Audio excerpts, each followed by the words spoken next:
네, 오늘 주신 하나님 말씀 사무엘상 제14장 36절부터 52절까지 말씀입니다. 지금 읽는 것은 36절, 37절 두 구절만 같이 읽겠습니다. 우리 36절, 37절 두 구절만 같이 읽습니다. 시작. 사울이 이르되 우리가 밤에 블레셋 사람들을 추격하여 동틀 때까지 그들 중에서 탈취하고 한 사람도 남기지 말자. 무리가 이르되 왕의 생각에 좋은 대로 하소서 할 때에 제사장이 이르되 이리로 와서 하나님께 나아가사이다 하매 사울이 하나님께 묻자오되 내가 블레셋 사람들을 추격하리이까 주께서 그들을 이스라엘의 손에 넘기시겠나이까 하되 그날에 대답하지 아니하시는지라. 아멘. 네, 비전 트립을 잘 다녀왔고요. 또 기도해 주신 성도님들께 감사드립니다. 네, 바로 위에 14장 24절에서 사울이 배고프고 지친 백성들에게 금식령을 내리고 금식을 지키지 않는 자에게 저주를 선포했지만 27절에서 그것을 듣지 못한 사울의 아들 요나단이 땅에서 꿀을 찍어 먹음으로 금식령을 범하는 사람이 되었습니다. 32절에서 백성들은 배고픔에 전리품으로 가져온 짐승을 잡아 핏째 먹는 죄를 범하게 되었고 그때서야 35절 사울의 첫 제단을 쌓는 기록이 등장했습니다. 그리고 바로 다시 블레셋에 대한 공격을 시작할 계획을 세우는데 36절에서 우리가 밤에 블레셋 사람들을 추격하여 동틀 때까지 그들 중에 탈취하고 한 사람도 남기지 말자 독려합니다.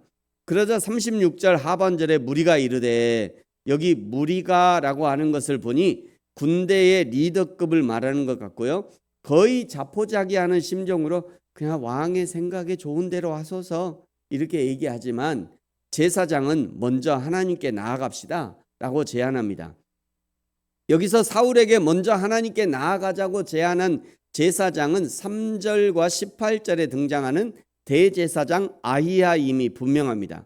그리고 하나님께 나아갑시다 라는 말은 하나님의 뜻을 물어보기 위해 취하는 행동이죠. 따라서 그때 제사장 아히야는 밤중인데도 불구하고 블레셋 군대를 계속 추격하자는 사울의 결정이 전투 중인데도 백성들을 금식시켰던 위의 결정만큼이나 경솔하지 않은지 그거에 대한 염려를 했던 것 같아요.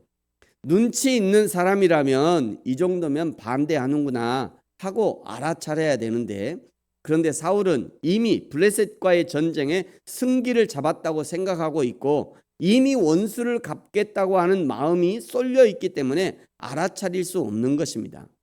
37절에 사울이 하나님께 묻습니다. 내가 블레셋 사람을 추격하리이까 주께서 그들을 이스라엘의 손에 넘기시겠나이까? 그러나 37절 하반절에 그날에 하나님이 사울에게 대답하지 않습니다. 하나님이 침묵하시는 거죠. 하나님이 침묵하시는 이유가 무엇인가? 첫째는 지금 이 사울의 질문 자체가 문제가 있다는 거예요. 두 번째는요, 이 질문에 대해 명확하게 노하시는 거죠. 그러면 침묵하시는 하나님 앞에 사울이 해야 할 일은 명확합니다. 모든 계획을 스톱해야 합니다. 그리고 하나님의 마음을 헤아리는데 집중해야 되죠. 그런데 사울의 다음 행동을 보십시오. 38절에 하나님이 침묵하시는 이유를 다른 사람들에게서 찾으려고 억지를 부립니다. 그리고는 다시 한번 망령된 맹세를 하고 맙니다. 39절에 하나님이 응답하지 않으시는 죄가 내 아들 요나단에게 있다 할지라도 반드시 죽으리라. 그러자 순간적으로 백성들이 얼어붙죠. 백성들은 요나단이 꿀을 찍어 먹었다는 것을 알기 때문입니다. 결국 제비 뽑기로 요나단이 최종 뽑히게 되고요. 그런데 더 놀라운 것은 44절에 사울이 이르되 요나단아 내가 반드시 죽으리라. 그렇지 않으면 하나님이 내게 벌을 내리시고 또 벌을 또 내리시기를 원하노라 하니, 이게 도대체 무슨 말인가?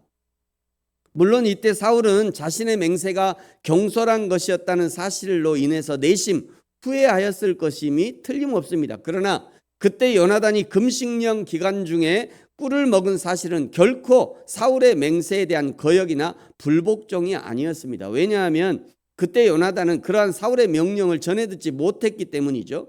즉 요나단은 전혀 고의성이 없이 부지중에 잘못을 범한 거예요. 이런 경우 율법에 의해서 합당한 재물을 가지고 대속을 위한 속죄제를 드림으로써 죄 용서를 받을 수 있었습니다. 그럼에도 불구하고 사울은 요나단에게 속죄제를 드릴 기회조차 주지 않고 자신의 맹세를 따라 요나단을 죽이려 했던 거죠. 이것은 사울이 자신의 권위에 스스로 빠져버린 어리석은 행동입니다.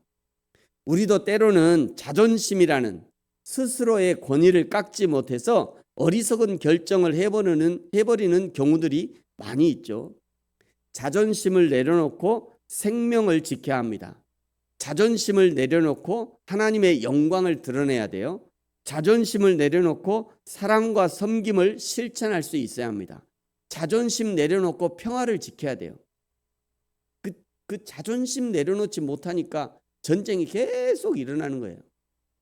가정에서만 전쟁이 아니라 국제적인 전쟁도 대부분 그거 아닙니까? 그 자존심. 트럼프가 하는 전쟁도 그런 거 아니에요? 이제 그만해야지. 실제적으로 자기는 얼마나 지금 손해를 보고 있는데 이제 이쯤이면 우리가 좀 판단을 잘못한 게 그만할게요. 이렇게 하고 딱 끝내야 되는데 트럼프는 자존심이 굉장히 센 사람이에요.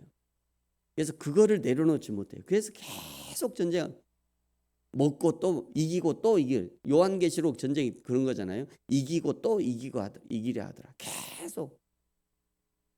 결국은 너도 죽고 나도 죽고 다 죽는 거예요. 여러분 우리는요 하나님 앞에서 때로는 내 자존심 내려놓고 생명을 지켜야 돼요. 내 자존심 내려놓고 하나님의 영광을 드러내야 되고요. 나의 자존심을 내려놓고 사랑과 섬김을 실천하고 내 자존심을 내려놓고 평화를 지켜야 됩니다. 사울이 자신의 권위에 스스로 빠져버린 어리석은 결정으로 요나단을 죽음에 몰아넣으려 했지만 백성들이 요나단을 구해냅니다. 45절에 보시면 그가 오늘 하나님과 동행하였나이다. 그때서야 46절에 사울이 블레셋 추격을 그치고 블레셋 사람들도 자기 곳으로 돌아갑니다. 전쟁이 그냥 흐지부지 끝나버린 거예요. 이 블레셋은요 이제 두고두고 이스라엘을 괴롭힙니다.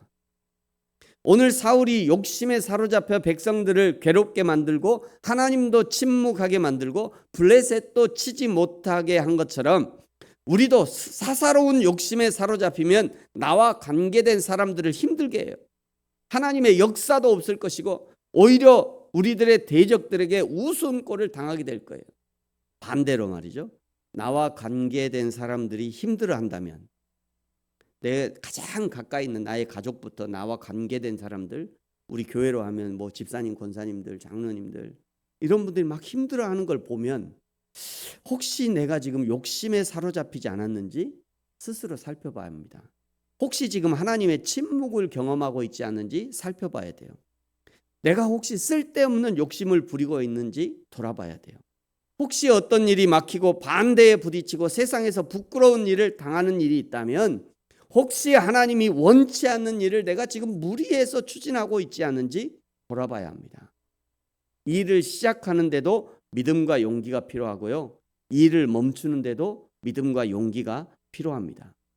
하나님 앞에서 어떤 일을 하는 것이 우리의 목표일 수 없습니다. 시편 131편 1절에 다윗이 이렇게 고백하죠. 내가 큰 일과 감당하지 못할 놀라운 일을 하려고 힘쓰지 아니하나이다. 힘써야지. 내가 큰 일과 감당하지 못할 놀라운 일을 하려고 힘써야지. 왜 힘쓰지 않는다고 했을까요? 왜? 그것은 하나님께 맡기는 거죠. 내가 큰 일과 감당하지 못할 일, 이거는 하나님이 하시는 일이잖아요. 그 하나님이 하시는 일을 내가 하려고 힘쓰지 않겠다. 이게 무슨 얘기예요? 하나님의 일은 하나님께 맡기고 나는 내가 할 일을 하겠다. 이런 의미인 거죠. 하나님 앞에서 더 많아지고 더 높아지고 더 유명해지는 것이 우리의 목표일 수 없는 거죠. 우리의 최고의 목표는 여호와 하나님의 마음을 아는 것이고 그 하나님의 마음에 합당하게 행하는 것이고 하나님이 기쁨으로 역사하시는 바로 그 일을 수종드는 것이 우리의 목표여야 하는 거예요.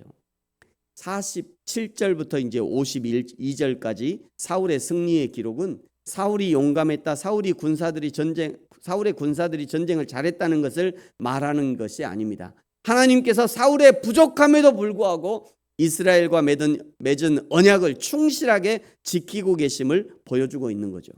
우리는 무엇인가 잘 되어질 때 그것이 하나님의 은혜 때문이라는 것을 기억해야 합니다. 내가 능력이 있어서가 아니고 내가 잘나서도 아니고 하나님의 긍휼의 풍성하심이, 하나님의 은혜의 풍성하심이 오늘 우리를 은혜 가운데 있게 하시는 것입니다. 우리에게 늘 은혜를 베푸시는 하나님 앞에 날마다 감사하고 기쁨으로 영광을 돌리는 저와 여러분이 되어지기를 예수님의 이름으로 축복합니다. 기도하겠습니다. 하나님 아버지, 감사합니다. 사울은 자신의 권위에 스스로 빠져버린 어리석은 결정으로 요나단을 죽음에 몰아넣으려 했지만, 그러나 하나님의 긍휼하심이 요나단을 구해내셨던 것처럼 하나님, 오늘 우리에게도 하나님의 은혜를 부어주옵소서. 이 거친 세상 속에서도 여전히 여호와 하나님을 믿음으로 하나님의 은혜를 힘입어 살 수 있도록 축복하여 주옵소서. 감사합니다. 예수님의 이름으로 기도합니다. 아멘. 하늘에 계신 우리 아버지, 아버지의 이름을 거룩하게 하시며 아버지의 나라가 오게 하시며 아버지의 뜻이 하늘에서와 같이 땅에서도 이루어지게 하소서. 오늘 우리에게 일용할 양식을 주시고 우리가 우리에게 잘못한 사람을 용서하여 준 것 같이 우리 죄를 용서하여 주시고 우리를 시험에 빠지지 않게 하시고 악에서 구하소서. 나라와 권능과 영광이 영원히 아버지의 것입니다. 아멘.